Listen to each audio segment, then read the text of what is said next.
안녕하세요. 성형외과 전문의 오차현 원장입니다. 여러분들 사진 찍어 보시면 거울로 본 얼굴과 달리 유난히 내 얼굴이 유독 커 보이는 경우가 있죠. 내 얼굴이 이렇게 컸었나? 그래서 열심히 보완을 하시는 경우가 있어요. 앱을 쓰거나 포토샵을 하거나. 실제 얼굴은 다름하고 작은데 사진만 찍으면 커 보이는 경우, 환자 사례를 통해서 그 이유를 살펴보도록 하겠습니다. 얼굴이 커 보이는 이유가 뭘까요? 정직하게 말씀드리면 실제 얼굴이 커서입니다.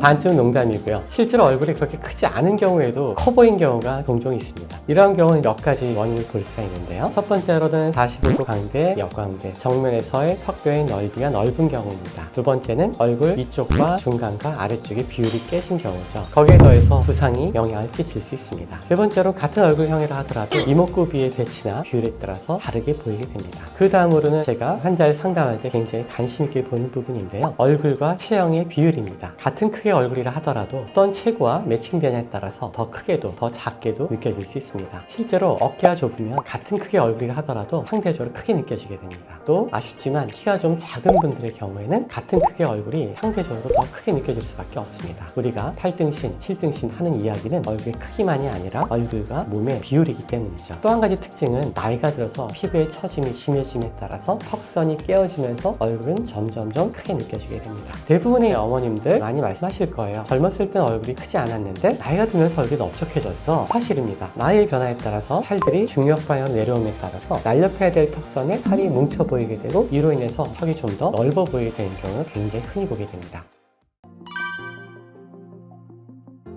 첫 번째 환자분은 턱이 넓은 이유로 턱 보톡스를 2, 3회 정도 맞았던 분이신데요. 사각턱의 개선과 얼굴선이 좀 부드러워지길 바랬던 환자분입니다. 이분 같은 경우는 얼굴이 좀 넓게 느껴질 수 있는 가장 큰 이유 중에 하나가 이마의 폭에 비해서 광대와 턱이 넓은 거죠. 상대적으로 두상이 작다 보니까 아래쪽 얼굴을 좀 더 크게 느낄 수 있는 경우라고 할 수 있습니다. 이럴 때에는 작은 두상과 어울릴 수 있는 광대와 턱의 균형을 맞춰주는 게 중요한데요. 수술 후를 비교하신다면 두상에서부터 광대, 턱으로 이어진 라인이 좀 더 부드럽게 떨어지는 모습을 볼 수 있고요. 3개월 차에는 붓기가 대략 한 85% 정도 빠진 상황이기 때문에 6개월에서 1년이 지나가면 조금 더 변화가 만족스럽고 자연스럽고 생각이 듭니다. 수술 전의 경우는 턱선이 귀 아래쪽으로 굉장히 길게 내려와서 떨어졌었는데 그 턱선이 조금 더 위쪽으로 올라가면서 턱선이 좀 가벼운 느낌, 얼굴 옆면적이 줄어든 느낌을 확인할 수가 있고요. 옆모습을 통해 보셨을 때에도 턱선 전체의 변화, 광대의 변화를 잘 확인할 수 있습니다. CT 영상을 한번 비교해 보도록 하겠습니다. CT 정면 영상인데요. 이 부분이 광대에 해당하는 부분이고요. 이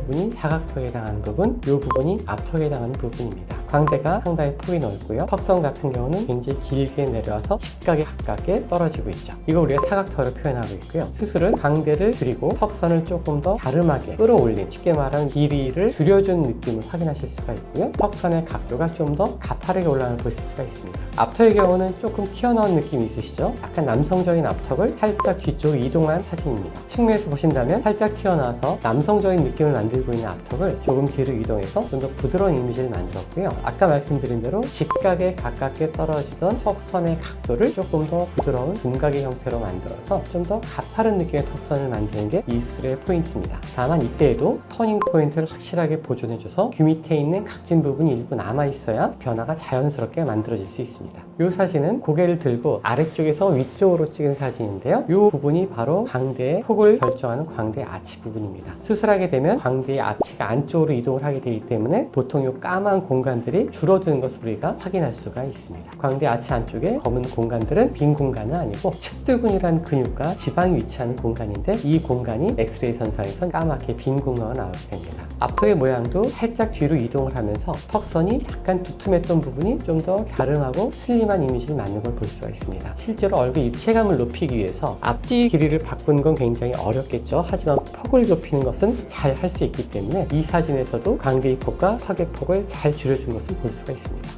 다음 환자분입니다. 이 환자분은 눈, 코, 치아 교정, 실리프팅, 윤곽주사, 앞광대 시술을 받았던 이력이 있습니다. 사각턱 축소와 하관 개선을 원했던 분이시고요. 사진을 보면서 설명드리도록 하겠습니다. 특별히 문제가 되는 얼굴은 아니고요. 굉장히 도드라지거나 굴곡진 얼굴형도 아니고요. 다만 눈, 코, 입에 비해서 조금 넓고 조금 둔탁한 느낌이 있는 정도입니다. 목하고 비교해 보신다면 목선에 비해서 얼굴이 사실 조금 넓다라는 것을 쉽게 보실 수가 있을 겁니다. 이런 경우에는 미용적인 목적으로 얼굴을 작게 할지에 대한 선택을 하셔야 되는데요. 이분 같은 경우는 광대와 턱의 크기를 줄여서 보시는 것처럼 얼굴을 좀 더 갸름하고 계란형에 가까운 이미지로 바꿔주는 경우입니다. 옆모습을 보셨을 때에도 귀 밑으로 떨어지는 하악각을 좀 더 위쪽으로 끌어올려서 좀 더 갸름하고 슬림한 이미지로 만들었고요. 튀어나온 광대 부분도 좀 더 부드러운 느낌을 만들어서 편안한 인상을 만들어 드렸습니다. 정면 엑스를 보시면은 이 부분이 광대, 이 부분이 턱인데 이 두 부분이 많이 달라진 걸 보실 수가 있죠. 광대의 사이즈도 많이 줄어들었고 옆광대의 맨 마지막 끝부분이 이곳에 있었는데 수술 후에는 상당히 안쪽으로 이동한 것을 확인할 수가 있습니다. 턱선 역시도 많이 내려서 꺾어지던 턱선이 좀 더 터닝 포인트가 위쪽에 형성된 것을 볼 수가 있고요. 이렇게 검은색이 보이는 이런 부분들은 뼈의 바깥면, 피질이 절골되어 나타난 현상입니다. 피질 절골한 이유는 턱의 폭을 조금 더 좁히기 위해서 수술하는 수술 방법입니다. 측면 모습을 보시면은 턱선의 각도가 많이 변화된 것을 보실 수가 있고요. 고개를 들고 아래쪽에 찍은 사진을 보게 되면은 이 부분이 우리가 얘기하는 광대인데 광대가 안쪽으로 많이 이동을 해가지고 검은 공간이 완전히 사라진 것을 확인할 수가 있고요. 뒤쪽을 보게 되면은 잘 연결되어 있던 광대의 끝부분이 이렇게 안쪽으로 밀려 들어간 것을 볼 수가 있습니다. 이 상태에서 뼈는 잘 회복을 하게 되고요. 튼튼히 융합이 되기 때문에 기능적으로 문제를 만들지 않습니다.